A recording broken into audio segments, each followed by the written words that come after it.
Welcome to the accountancy class. In the previous video, we discussed about bill of exchange and promissory note. Today we will discuss what is date of maturity of the bill and how it is calculated. So let us see first of all what is the meaning of date of maturity. The date on which the payment of the bill becomes due. तो जिस date पर bill का payment due हो जाता है that is called due date और date of maturity. Okay. Now, when we calculate the date of maturity, days of grace is also given. Now, what is days of grace? Let us see. While calculating the due date of the bill, it is compulsory to add 3 days to the period of the bill. तो हम क्या करते हैं, जो period of the bill है उसमें 3 days और extra add कर देते हैं. तो जो हमारा थर्ड डे होता है वो क्या होगा, हमारा due date of the bill होगी.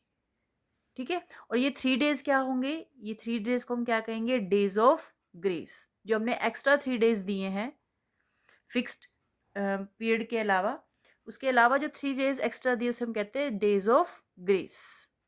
ठीक है. और ये जब भी हम बिल की ड्यू डेट कैलकुलेट करेंगे ये 3 days हम उसमें ऐड करेंगे. Let us see an example. If a bill is drawn on 1 अगस्त 2017.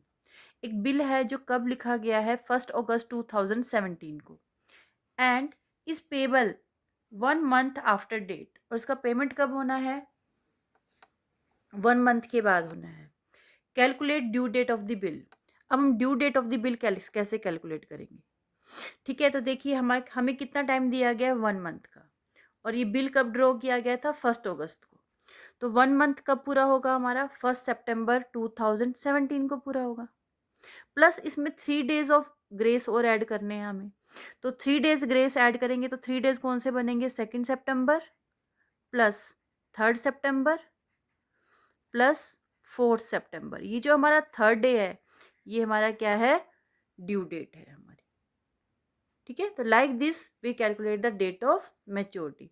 तो यहाँ पर क्या होगा, अब जो डेट ड्यू डेट होगी बिल की वो क्या होगी, ड्यू डेट ऑफ बिल क्या होगी, 4 सितंबर 2017. ये हमने कैसे कैलकुलेट किया है, late us see once again. 1 अगस्त को बिल लिखा गया था, 1 month का टाइम गिवन है. ठीक है. तो 1 अगस्त के बाद 1 month कब पूरा होता है हमारा, 1 सितंबर 2017 को पूरा होता है. प्लस इसमें हमें 3 days और ऐड करने हैं, डेज ऑफ ग्रेस भी देने हैं. तो 1 सितंबर के बाद 3 days और ऐड कर देंगे, 2 सितंबर, 3 सितंबर एंड 4 सितंबर. ये क्या है, हमारे डेज ऑफ ग्रेस हैं. तो जो हमारा थर्ड डे होता है that is the due date of the bill. वो क्या होती है, हमारी ड्यू डेट होती है. तो due date of this bill will be 4 September 2017. Okay. While calculating the due date of the bill, we have to keep some important points in the mind. So let us see what are those points. First is, if due date of the bill falls on a holiday like Sunday, public or gazetted holiday, the due date will be supposed to be 1 day earlier. तो जो हमारी due date होगी वो 1 day earlier होगी, क्योंकि हमें already पता है कि ये हमारी पब्लिक हॉलीडे है या गस्टेड हॉलीडे है.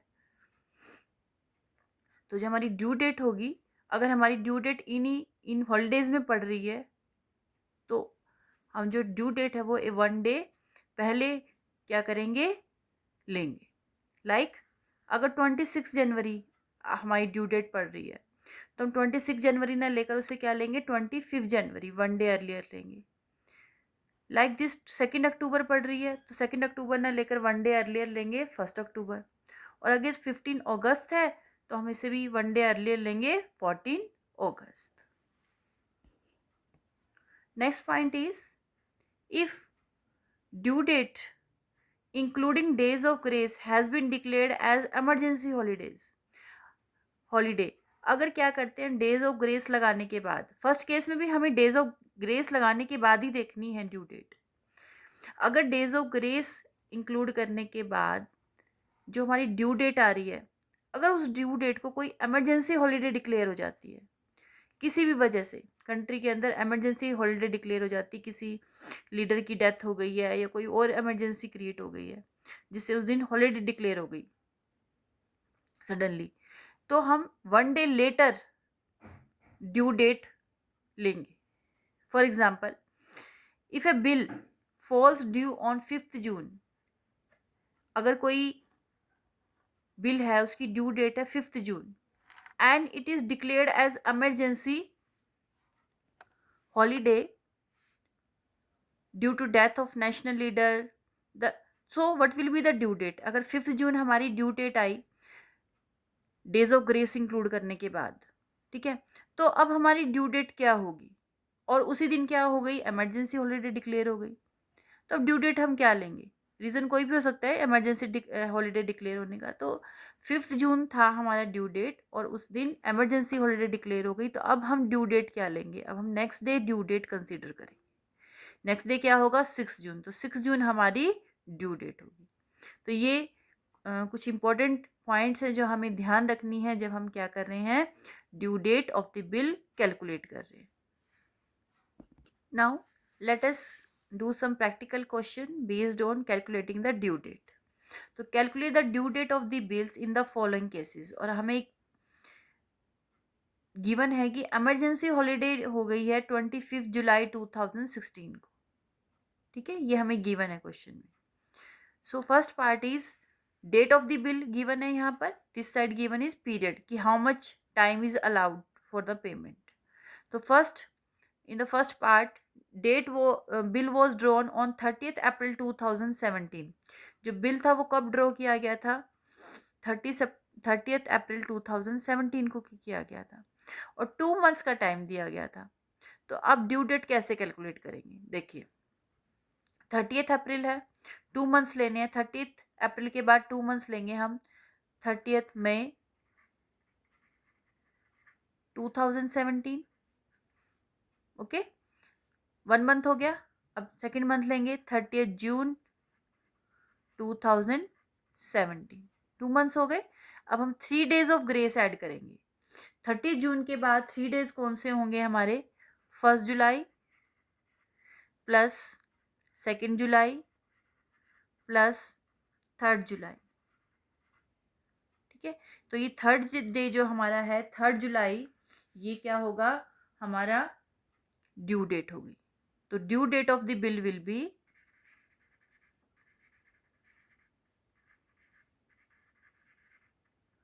3 जुलाई 2017,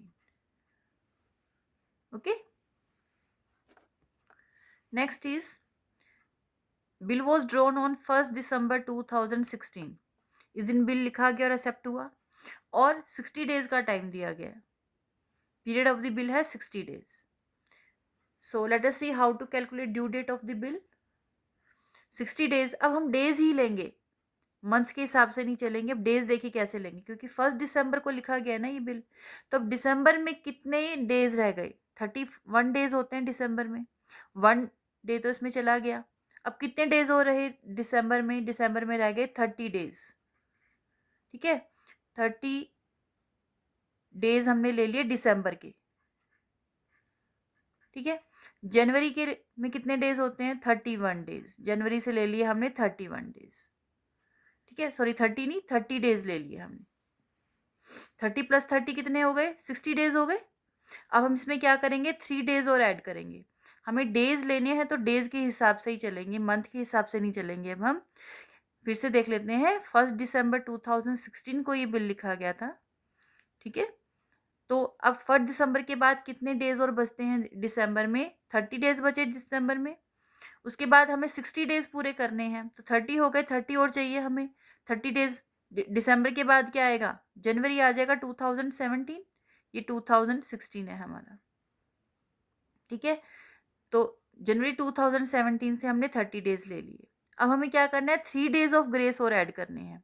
तो 3 डेज ऑफ ग्रेस कौन से होंगे हमारे, 31 January plus 1 Feb plus 2 Feb. तो जो 2 फेब है ये हमारी क्या होगी, due date of the bill होगी। तो due date of the bill will B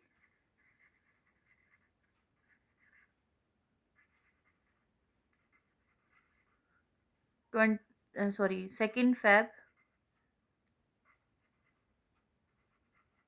2017. Okay, let us see one more example. Now date of the bill is 28 December 2015 and period is 2 months. 2 months का time दिया गया है।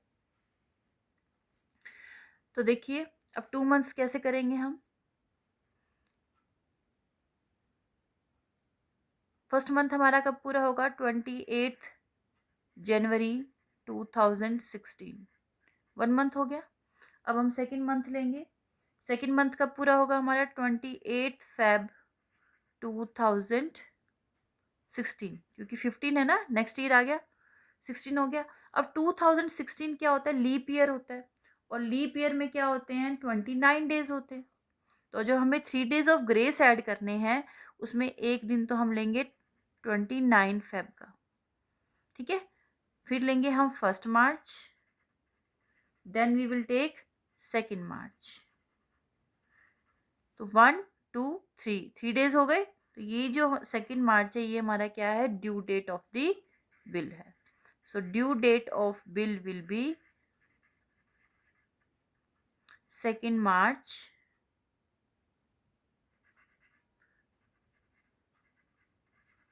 2016. Got it?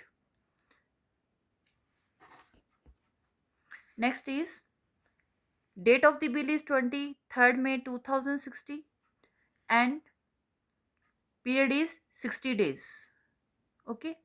Now अब हमें 60 days लेने हैं। देखिए 60 days कैसे लेंगे हम। अब डेट ऑफ द बिल है 23rd मई। अब 23rd मई में कितने डेज होते हैं, 31 डेज होते हैं। 23rd डेट हो चुकी है तो कितने डेज और हमारे पास इसमें बचे हैं, हमारे पास बचे हैं 88 डेज बचे हैं मई के। मई से ले लिया हमने 8 डेज। ओके, ये 8 डेज तो हमने ले लिए मई के, प्लस मई के बाद क्या आएगा, जून। जून तो पूरा लेना पड़ेगा, ठीक है। 30 डेज ले लिए हमने जून के, प्लस 30 प्लस 8 38 हो गए, ठीक है।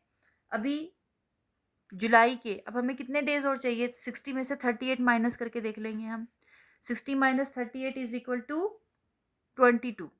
तो हमें 22 डेज और चाहिए। 22 डेज हम कहाँ से ले लेंगे,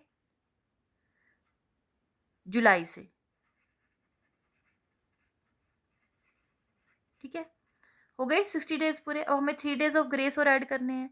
हम कहाँ पहुँच गए, जुलाई के 22 डेज पर पहुँच गए, 22 जुलाई पर पहुँच गए हम, ठीक है। तो 22 जुलाई के बाद 3 डेज ऑफ ग्रेस और ऐड करने हैं हमें। तो क्या हो जाएगा, 23 जुलाई प्लस 24 जुलाई प्लस 25 जुलाई। अब हमें क्वेश्चन में गिवन है कि 25 जुलाई तो क्या है, इमरजेंसी हॉलीडे है। तो इमरजेंसी हॉलीडे एकदम से हॉलीडे डिक्लेयर हो गई इस दिन, हमें तो नहीं पता था कि हॉलीडे डिक्लेयर हो जाएगी। तो हम क्या करेंगे, जो due date of the bill होगी वो क्या लेंगे हम, 1 डे लेटर लेंगे, ठीक है।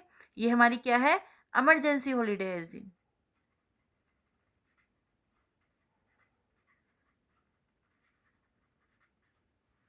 ठीक है। तो अब हम ड्यू डेट क्या लेंगे, due date of the bill will B